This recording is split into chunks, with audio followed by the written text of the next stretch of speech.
At 2:07 p.m., one man stopped and wondered, is transcendental info really all that far away? Is the edge of a coin so distant from the two sides? Do not blue and yellow run together before becoming green? And while his thoughts were properly aimed, to keep in mind that there ultimately remains an experiential distinction between the traveling of the arrow and the forever arrival of the target. The silent difference between awareness and attention, between temporal, spatial effort and infinite, effortless effort. Once they could speak, they were civilized. And Adam said to Eve, "What do you want to do now?" And she said, "We could put on some clothes." He considered it and said, "Nah, we can do better than that." So she thought. Then she said, "How's about we start pretending that we now see life totally different than we did before?" And he liked it. They both liked it. And so did life, hiding behind a tree, who had made them like it. Life, the definition. Life, the only known entity that can fool itself and not care. Wait, I'm sorry, correction. Life, the only known entity that can fool itself and not notice.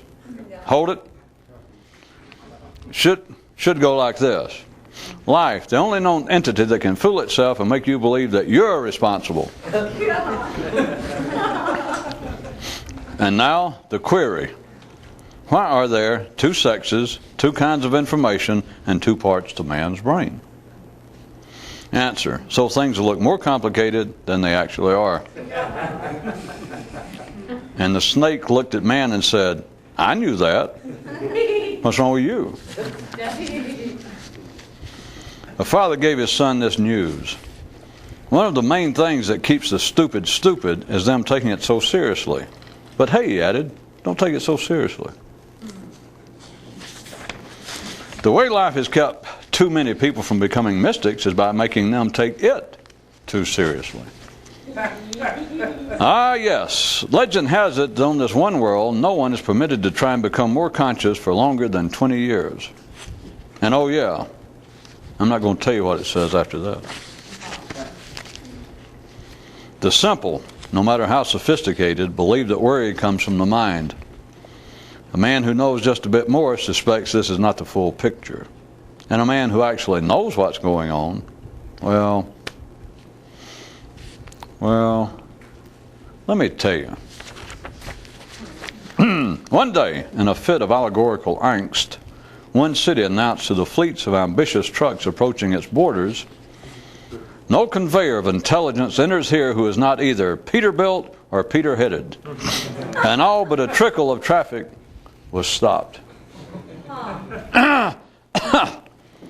More definitions by way of highway lore. Routine consciousness, potholes. Routine education, the filling in of potholes with other potholes. On a clear day, the clear-headed can see what's going on. And on days when it's not, they can't anyway. From our New Intelligence Dictionary, maturity. Life's little warning that you're about to die.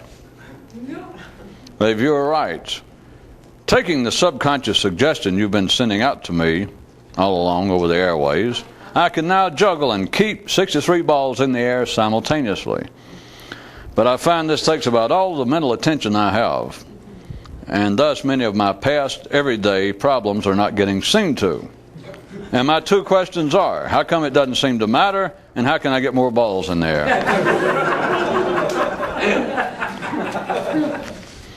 One day, when he couldn't find a public restroom with a dictionary, this one guy made up his own necessary definition. Civilization, mused he, is the pretending that one thing is something else. Then he flushed. Class is now in session, and time for more definitions. Logic. Condoms for the mind. Oh, all right, let's get serious. Logic. Too tight condoms. ...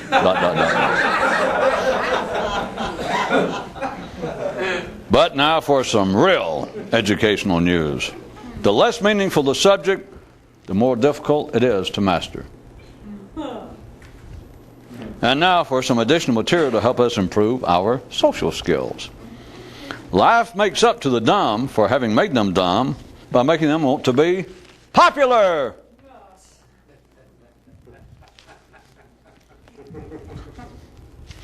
The never-spoken leadership law of all earthly creatures. Let the meanest wolf run the pack. Just don't look for any intelligence or talent from him. Moral: why be disappointed and cynical when you can be more aware? One day, a father said to his son, "You want me to tell you just how knowledgeable man is about life? If the stomach could think and speak, men's minds would believe it was God." One day, twilight and darkness were playing hide-and-go-seek, but daylight wouldn't come looking for him. A true mystic's game if I ever heard one. Life made everyone different so that everyone would look at everyone else and say, "You're different." The demographics of it all. The crude and simple are only interested in news of the crude and simple, which helps explain the paucity of public mystical data. And just past the forum, the city choir began to sing, blood and guts, that's all it takes to satisfy us." One man's mother stood in the doorway and so advised him, "Success in life does not include moving back in with your parents." And he replied, "Boy, I wish you'd told my mind that several years ago."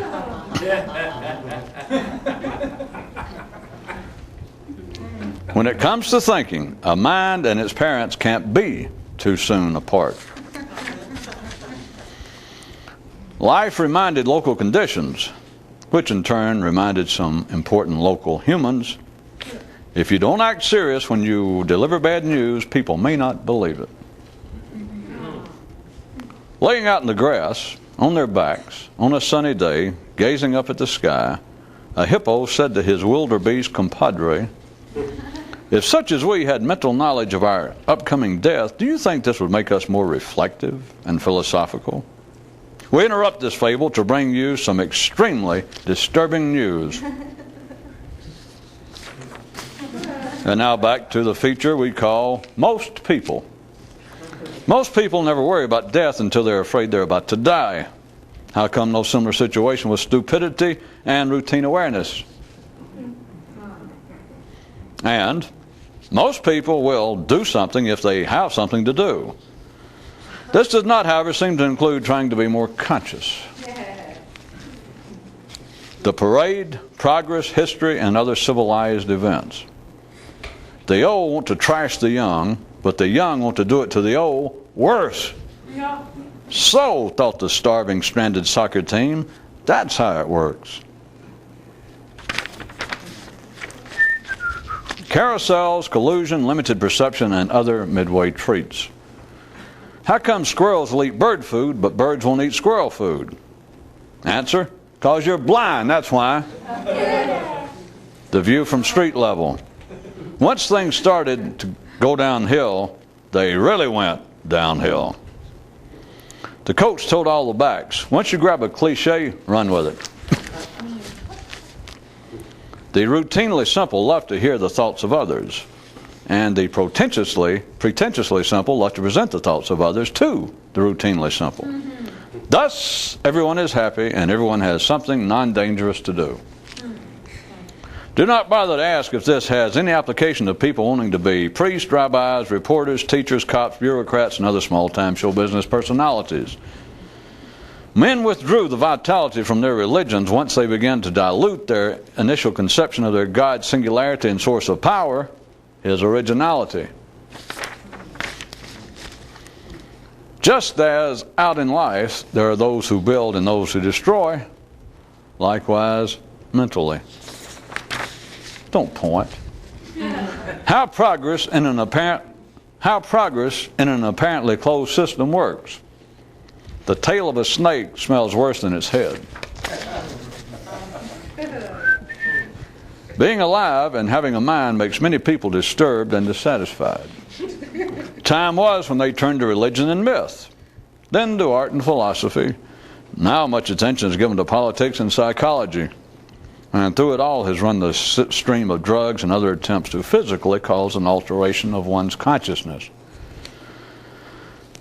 The above is the sort of item that sounds as though it has reached the place of now being ready to present its moral and conclusion, except there is none. No more so than in the understanding of those who have lived the totality of the lives heretofore mentioned. The more conscious have not only relived collective history, but have now made their own individual version. A kid asked the old man, "Tell me, how comes it man's want for gods?" And his father replied, "As long as you believe there's something outside of life, life is safely hid and secure." Collective reason, disguised as a desperado caught out in the open by some independent thoughts hiding behind some rocks, yelled out to him, "Stand up like a man so I can see." And when one of them did, he quickly pulled his pistol and shot it. Then crying out more, "Forgive me, what I meant to say was, stand up like an idiot so I can see you." Then laughing, he made safe his getaway like so many times before, still marveling at what appeared to be his opposition's astounding stupidity. In a forest far away is a legend of a golden fox who, despite his size and strength, one day after suffering an unkindness by a gigantic elephant, retaliated. The golden fox charged headlong at the mighty pachyderm, only to be immediately slain by one small swing of his trunk. The people of the forest retrieved the broken body of the golden fox and buried it in a special place near the village. And as a reminder of the relative dynamics inherent in a closed system, as exemplified by the fox's impossible attack on the elephant, remembered him in legend, calling him now by the name they bestowed upon him, Stupid Fox. The reason that greater consciousness is incomparable is because it will not allow itself to be dragged down to the level of comparisons. Amidst random thinking, focused attention is a majority of one.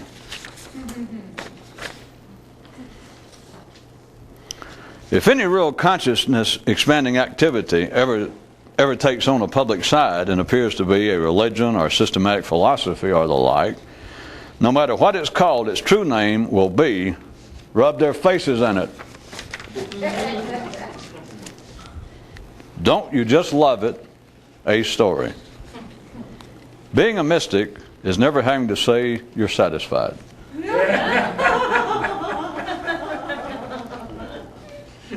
Now, the tale of one man's mystical journey.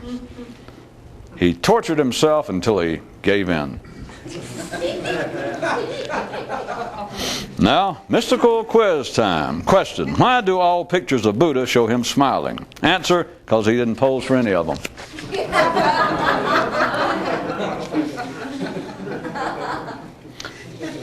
Men made up myths to hide the truth. Life made up men to hide from itself.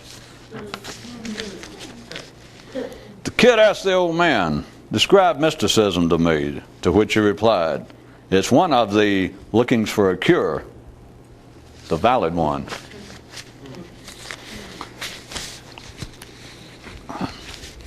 Anything that the mind talks about that's past survival matters, which would be one man telling another where the water hole was he discovered, or how to get to the nearest A&P or Safeway. Anything beyond that, which you must realize, you realize it constitutes the majority, the vast majority of human conversation. That is, talk that could be dispensed with and not be fatal. That nowadays it is a minimum of conversation, info transferred verbally, that is survival, directly survival related, or at least directly survival necessitated. Being able to, I guess, dial 911 and say, "Help! I drank rat poison." Such as that. Beyond that, we're talking about non-survival matters. And when you get beyond that, it always comes out as a form of condemnation of civil conditions. It is exemplified by, I suggest to you again, the good burghers of Athens having had it with Socrates. But it occurs continually in human conversation, but it is not seen as condemnation. All of us here who appear on camera in the New Intelligence show, I know have been wont to refer mucho to criticism. That is a minor form, that is a subtopic of this condemnation I was trying to get you to consider of recent nights. Once you hear it, and once you can extract, because it's very easy to do, conversation that is absolutely survival necessitated. Very small part. Beyond that, you can hear what I'm saying if you have a potential to hear anything. That all other conversation, that we're now dealing with civil matters, we're dealing with neural matters, we're dealing with intellectual matters, we are dealing with civil conditions, civilization, and all of its aspects.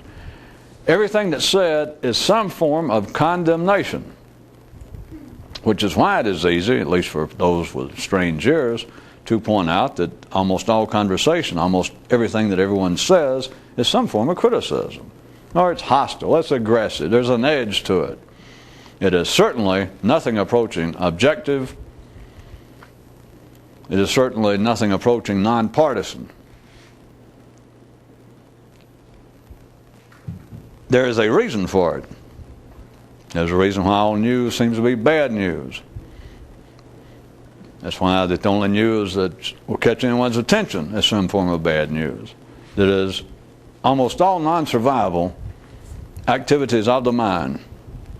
That's particularly getting far enough to the tongue. Is some form of condemnation. And it's based upon a very simple, unknown fact.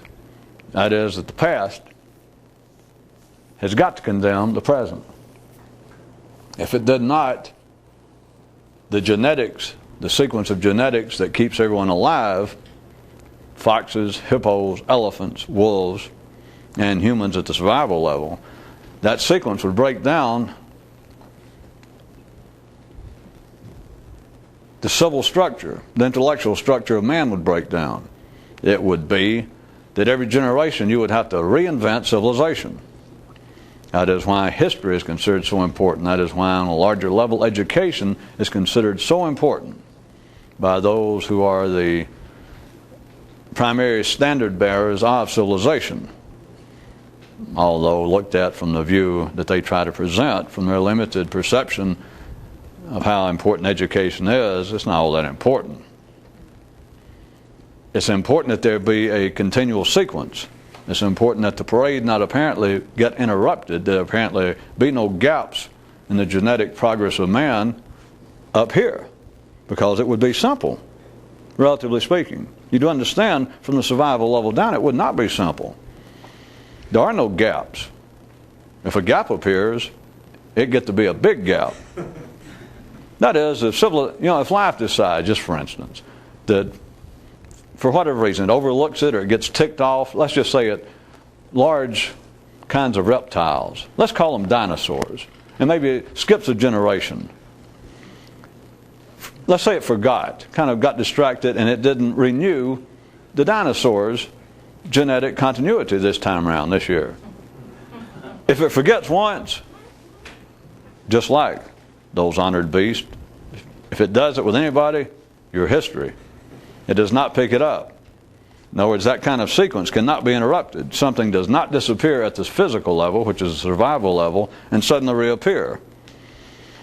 I don't guess anyone's ever had occasion to put those words together in a sentence, but anyone who knows anything, just at the ordinary street level of biology, life itself, understands that. Things do not disappear and then come back. It's even covered, I guess, by some of Newtonian physics that there is no such thing as created energy.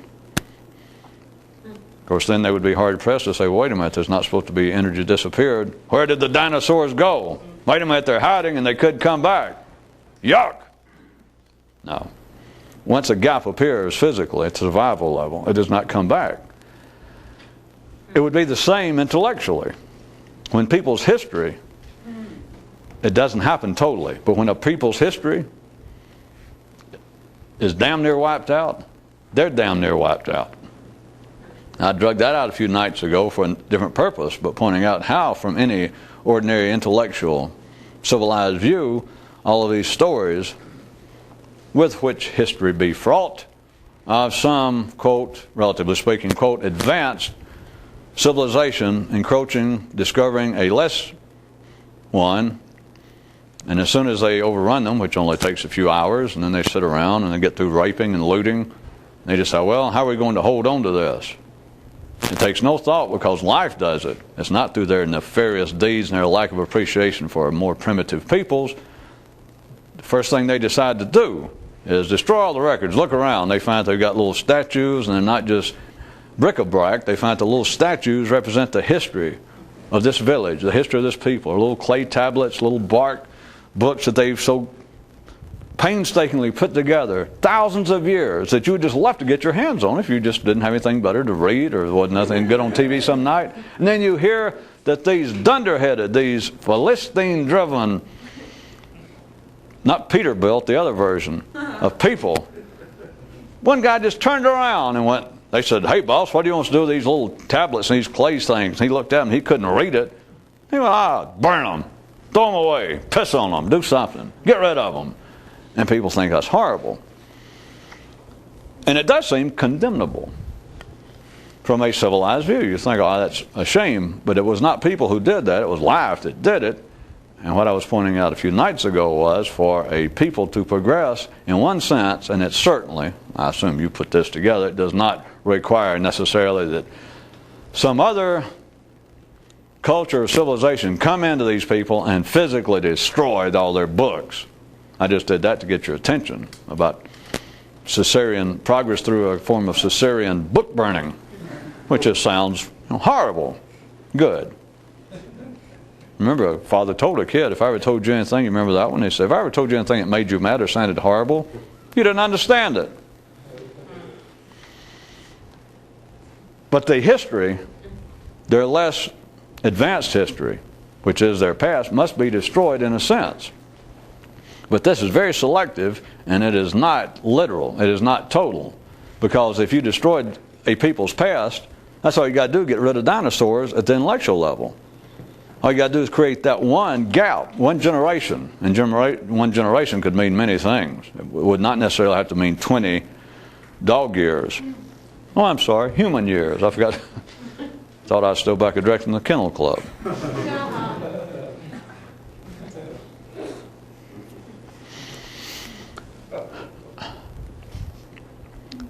The history must be destroyed in a sense. Now here's the tricky part. The people involved do not understand it, and it still would produce pros and cons, especially probably cons of people decrying the fact that so much of our history on this planet of ancient civilizations have been destroyed, and in great suspicion, if not modicums of proof, saying that humans did it, that some invading horde came in, that an Attila will sweep through the Roman Empire and not only take over, but then tear down things, not just actually destroy their history books or what they had written, but actually turn around to temples, to architecture, to statues that represents a form of history of their development thus far, and look at them and go, God, that's ugly. They're just in a drunken rage, him being, relatively speaking, according to history, Attila was not quite as drawing room sophisticated even as Nero, which gives you something interesting to consider. But at any rate, them two getting in a pissing contest, allegorically speaking. At any rate, an Attila is a sort that will not necessarily burn or destroy the written history, although not excluding that, but he will simply do what history has always pointed out that the feral tribes will do to a more civilized area once they run through it, is they just seem to just almost purposefully, or they're so clumsy, they're so stupid, so insensitive, that's it, that they look around, there's a statue, something that now you see pieces of, the Venus de Milo, that sort of thing. And you look at it and you think, God, that'd been beautiful to see. Something that old, the handiwork of a Athenian craftsmen at that time, or Roman craftsmen, and you look at, and then you realize, they get down, they find the marks, and they realize that when this arm came off, that they now can look and see. I mean, it's pretty certain that one, somebody, along with Attila, probably had one of those large Colt 45 or Foster bottles and no beer opener, and like put it under the arm of the statue to open it, and just cracked it off. And then went, oh, what the hell? And you think, isn't that a shame?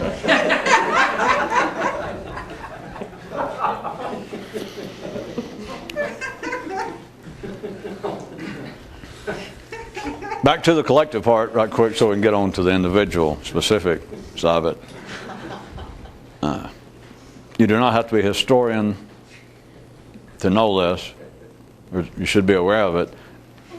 Their history is replete with those kinds of conditions of an empire falling, a people being destroyed. Sometimes it seems to be by less civilized, but the one that seems to be the most despicable to the ordinary mind is that which seems to be more, quote, advanced. At least they got more armaments, they have greater ability to fight, and they just overrun this less civilized people. The less civilized people, the group, if they're going to survive and move on, if you're not moving, it's like your part of the parade has stagnated, and somebody will come along. Life will either discount you and then cut you out of the catalog. That is, you'll go the way of the dinosaurs, and if it doesn't, it will come along and it will have somebody destroy your history. Not necessarily totally, but do extreme damage. And to the point that the damage they do not only wreaks havoc physically on their history, that is statues and art and architecture, etc., but it causes damage to them mentally. That is, they feel as though we have been harmed. It feels as though part of the end of our parade, or if we were a serpent, part of our tail, something has been cut off, we've been misused. Now sometimes that's the end of them. I mean, they may still hang around and they never really move anymore. They may still, that you can identify the group somewhere on an island or some little tribe of people, and they're still carrying the same name, and they're in no better shape than they were by anybody's standards hundreds of years ago. But at least they had the opportunity.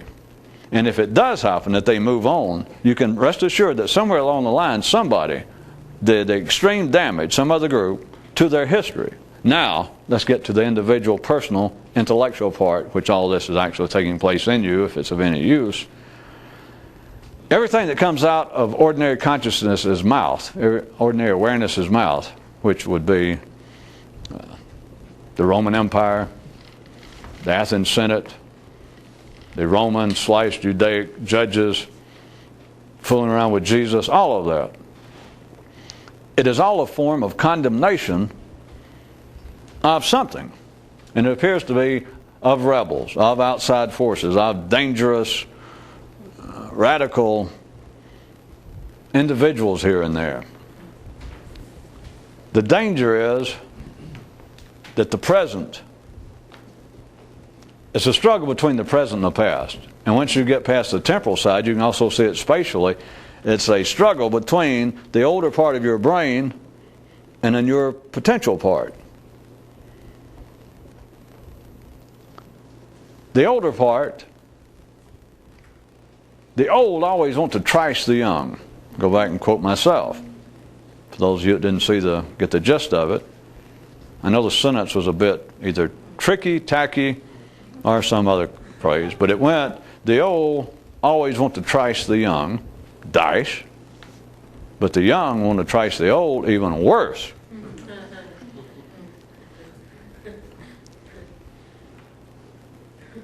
It is also tied, bring you back up, those of you who remember from last time, I pointed out that in one way or the other, it's sort of amazing that the parade progresses on without the front rank consuming the rear.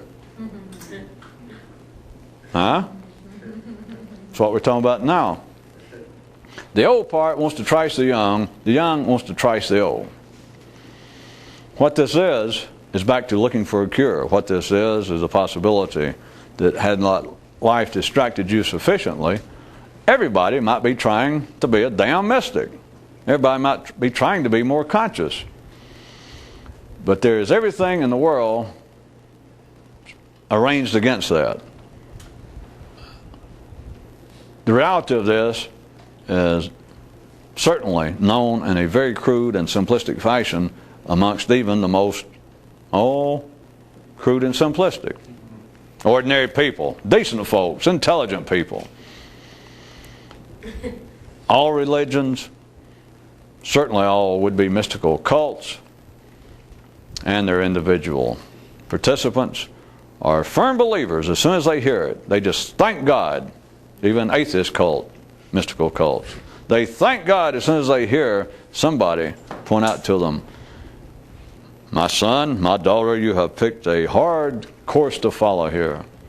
Now it's tempting to trudge along in the footsteps of the Buddha and Confucius and Zoroaster, even without the mask. And here it is, but let me tell you now, we all know, you can sense what the great potential payoff would be, but I warn you now, this is not easy. All of the weight of the world, all the circumstances of ordinary life is arranged in such a way to keep you from ever becoming a blank, a true Muslim, a Christian, a real Jew, an awakened Buddhist. Everything is just arranged against it. And as soon as ordinary weekend mystical warriors hear that, they go, I knew it. I knew it. I knew that's what was wrong. If it hadn't been for that, I'd been more awake when I was 15. I just knew it. There is, as always, what? A discount coupon attached. No. There is a sometimes you people make the weirdest guesses. There is a reality behind that. A usable reality. I'll bet you somewhere that there's been even, go ahead and give them credit and go from there. I just know there's been some would-be mystical school somewhere that said everything in life, every little thing in the ordinary world is arranged in such a way as to keep a man from ever becoming enlightened or ever reaching Buddhahood or becoming more everything, just every little thing. Damn if they're not right. But not quite with the passion, not quite with the cul-de-sac intention with which they spoke, or with which the great God Jim Henson had his hand up their knickers making them spoke. Yeah. Well, everything is arranged to keep you from moving, but it's on the basis not of circumstances. See, as long as you're always looking out there, life is all right. I slipped that one in on you tonight. A guy asked his father, I did it collectively on a large scale, but here now we'll take it into the personal level. Is a kid asked his old man, he says, what gives? From whence cometh man's want for gods? No. And the old man replied, well, as long as you keep thinking that there's something outside of life, life is safely hid and doing quite well. Because in a sense, life is hiding. But it's one of these great things that's like life hiding. I did a couple of nights. I didn't intend to get on this, but we all have our little private enjoyments. Is life hiding? Yeah. It's like you live in a small closet, or the world's teeniest apartment, and in your apartment is hiding. And I'm talking about about the size of a phone booth. In there is hiding a dinosaur. Think about it. Now it's not just a joke. If something is large enough, think about you living in just an 8 by 10 room. And ever since you've been there, when you got in there, the first day you rented, is this dinosaur. And if we're going to carry it any further, I guess you could. If somebody says, well, what color is your apartment? You go, well, it's green. It's like you've always been used.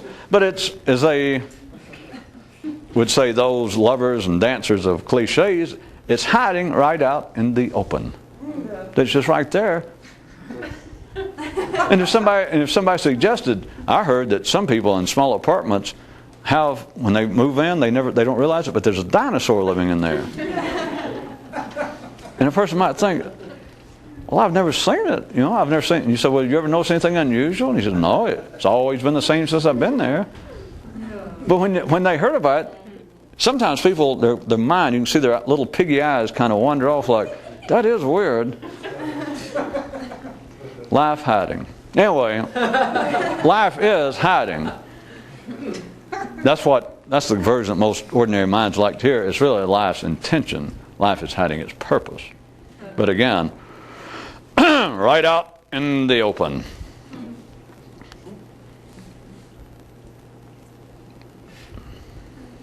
But back to the condemnation. All of this is not circumstances, not conditions out here arranged to keep a man from ever changing his level of consciousness, from ever being more alert, just being more conscious, to progressing outside the general rate of his time and place parade. Just going off on his own here, which is the only place you can. It is not, even though it's true, it is not simply a matter. It's not a pragmatic. It is not a utilitarian difference to say, or distinction to say it's the conditions out there.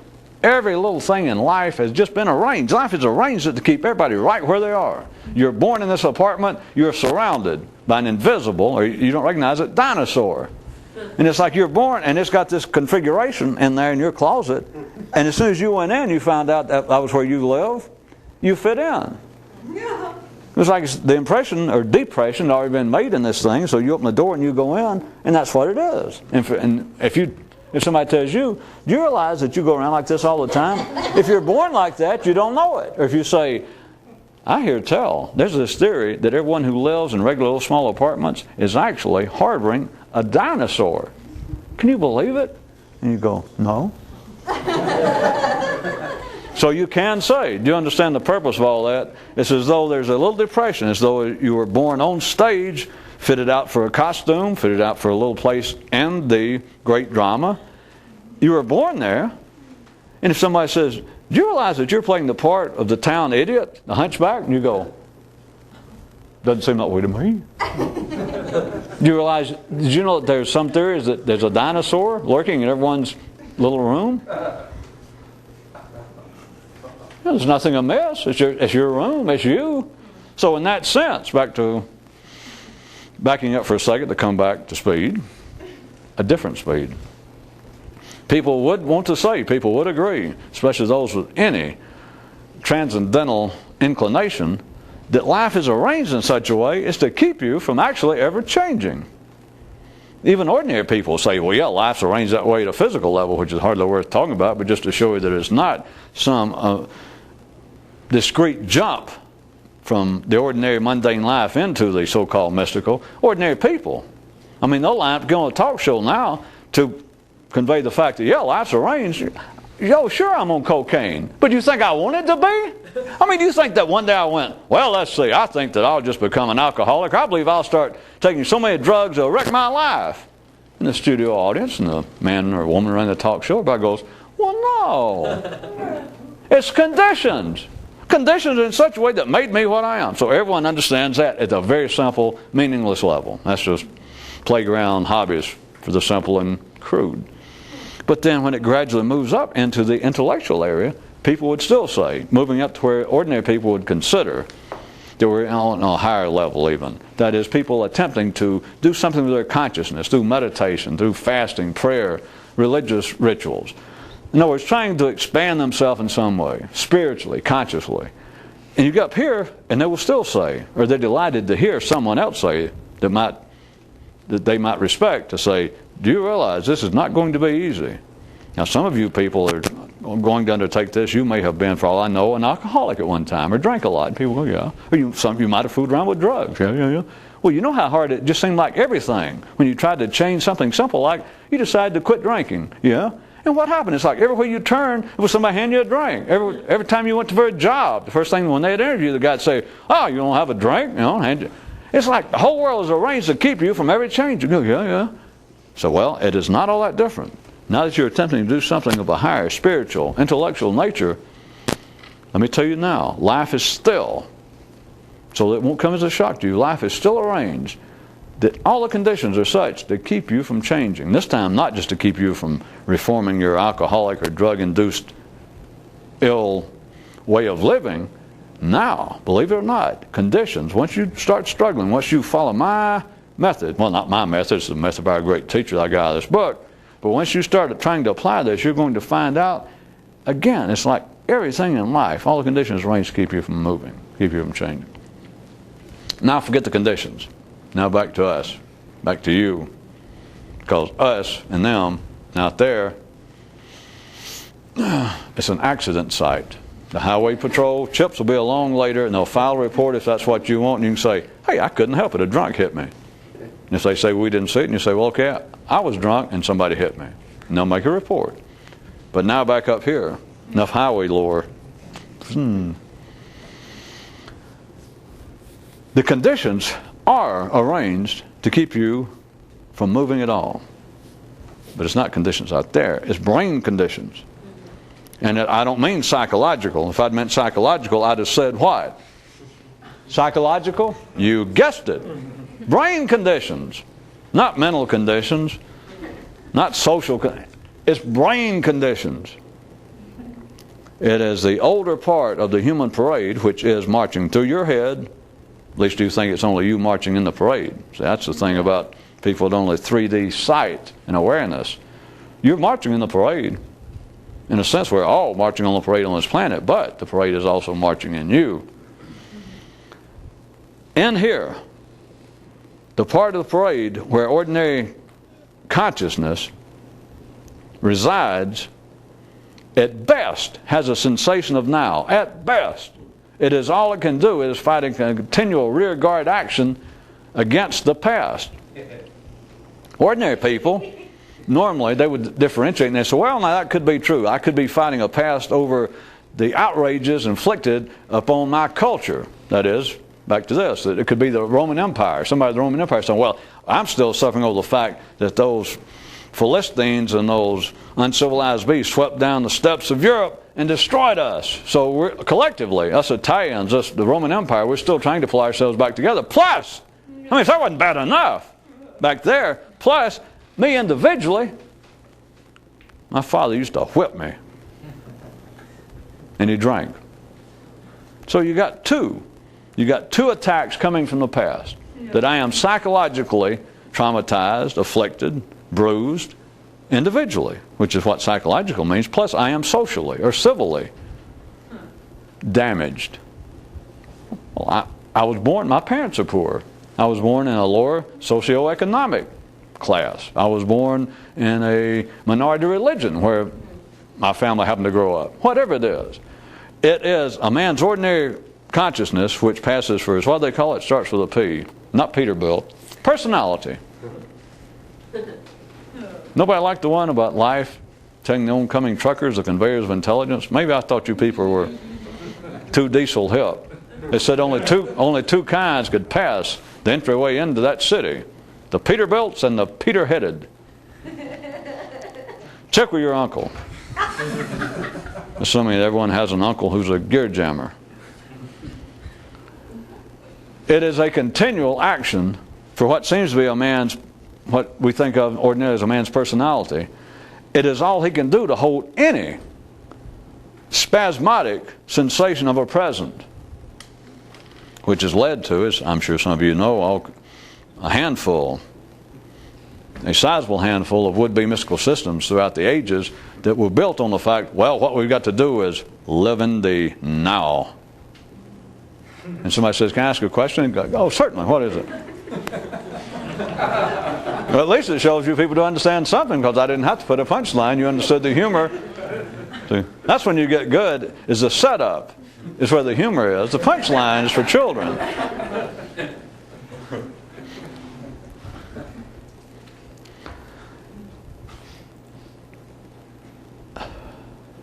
The condemnation that men feel, the oppression that men feel of every stripe, the aggression, the fear, the danger, besides dying, that's one thing, the knowledge of death. But the other is that there is a condemnation that's floating that just permeates everything.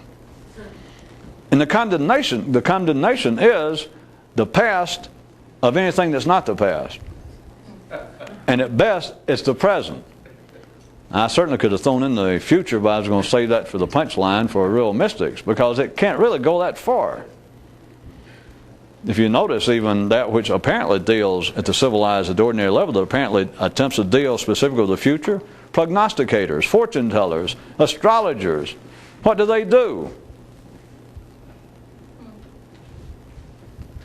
You never heard them say anything about that was futuristic.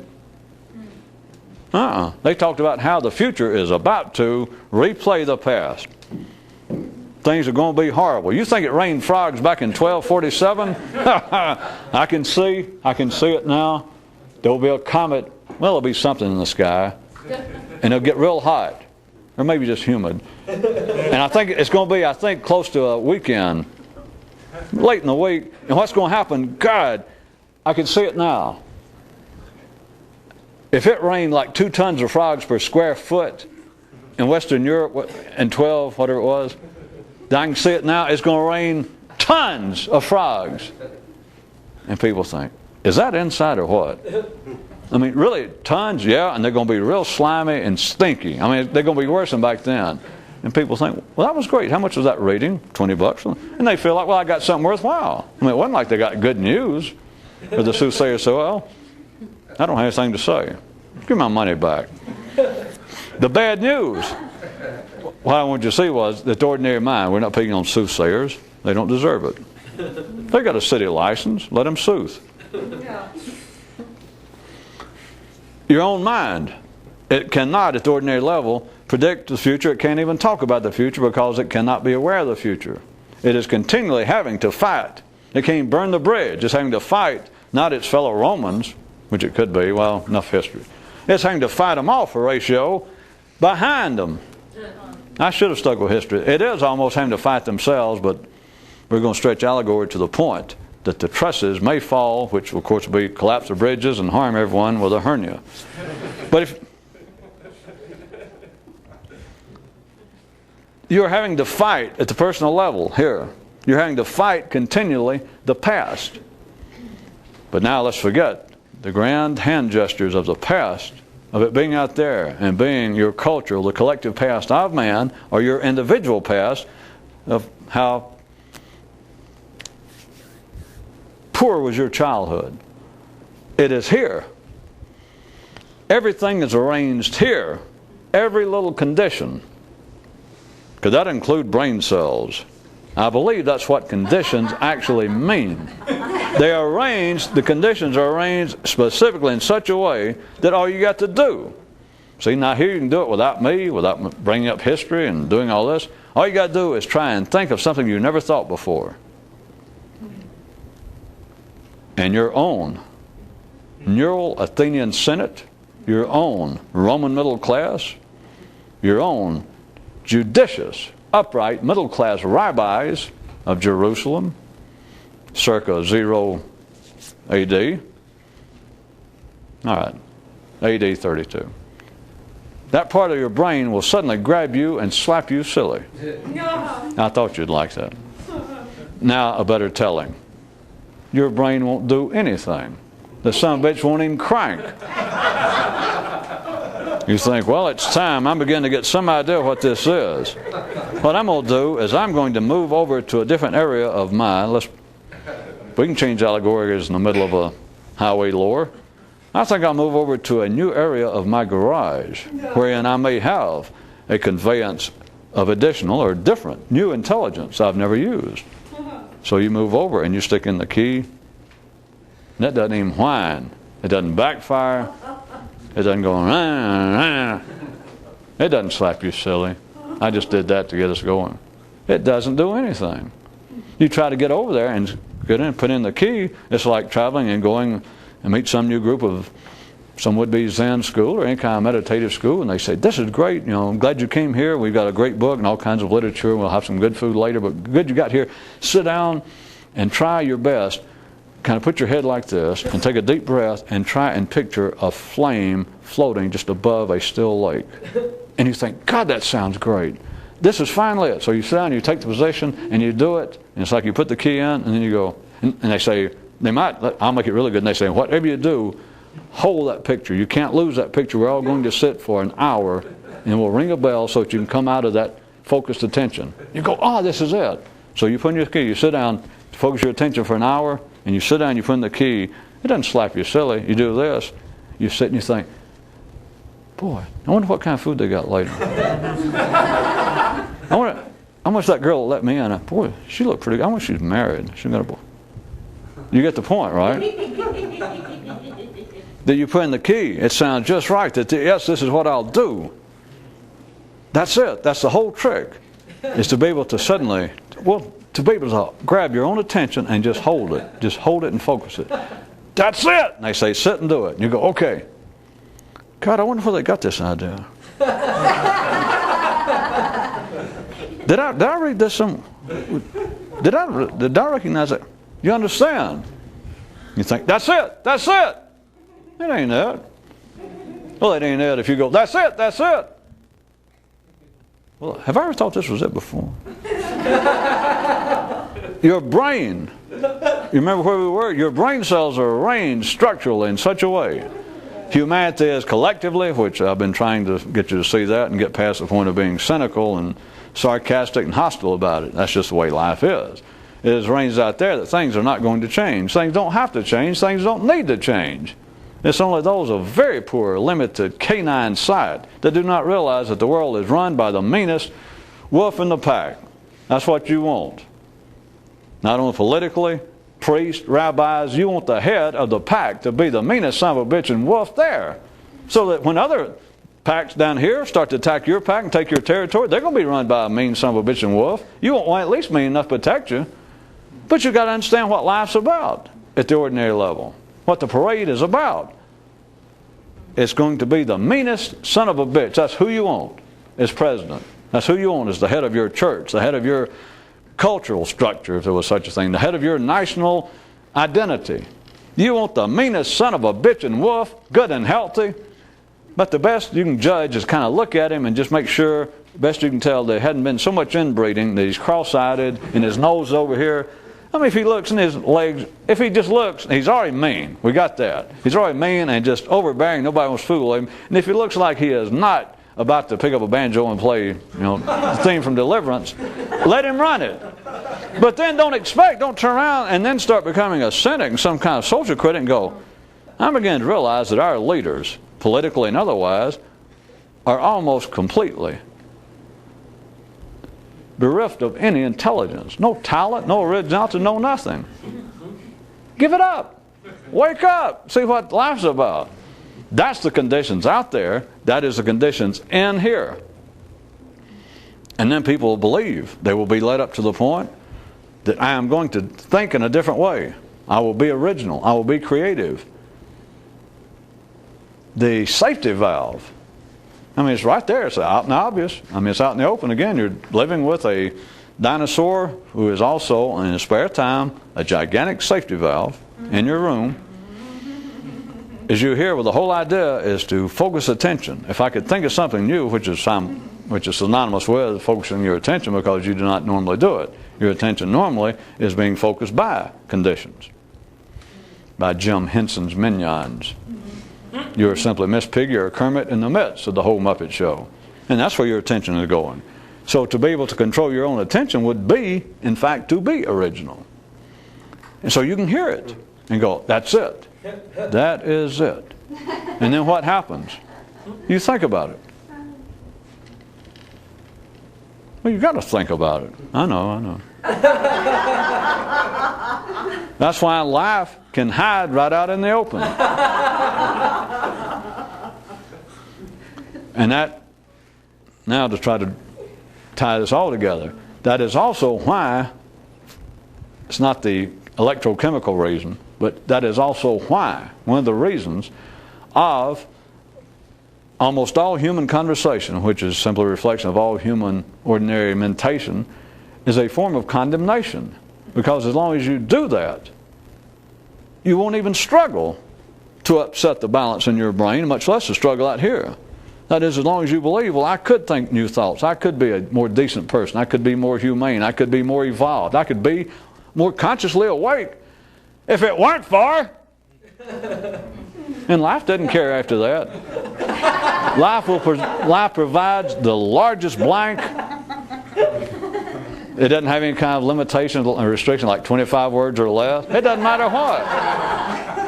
And it has no prejudices or conditions. And when you say if it weren't for, you can attack religions, other people's religions, their race, their sex. You can attack anything. Because as long as you do that, you are still in cahoots with the past. You are tied to the older part of your brain. You are tied to the established part of the brain. You are continuing to be orderly, sequential, marching right along in step. Yes. You may believe that you've gotten over close to somebody and that you and them are singing little freedom songs as you march along. You even get used to the point that the chain's holding everybody together. You get to where you can kind of do a little step, and it creates like its own rhythm. Yeah, but you're singing about, I'm on the way to freedom. I'm on the way to great, original, creative thought. Yes, I am. Yes, I am. Well, of course, it's not easy. Look, I am surrounded and tied to Philistines. Right. Except you don't have to tell a real mystic, a potential mystic, that. He saw that years ago. He already heard it. And then he realized, I'm not tied to anybody out there any more than I am tied to this planet. I'm tied to it, but so what? The conditions, the chains, the arrangement that keeps me exactly where I am is here. And it's all a form. It all comes out as a form of condemnation, but not from other people.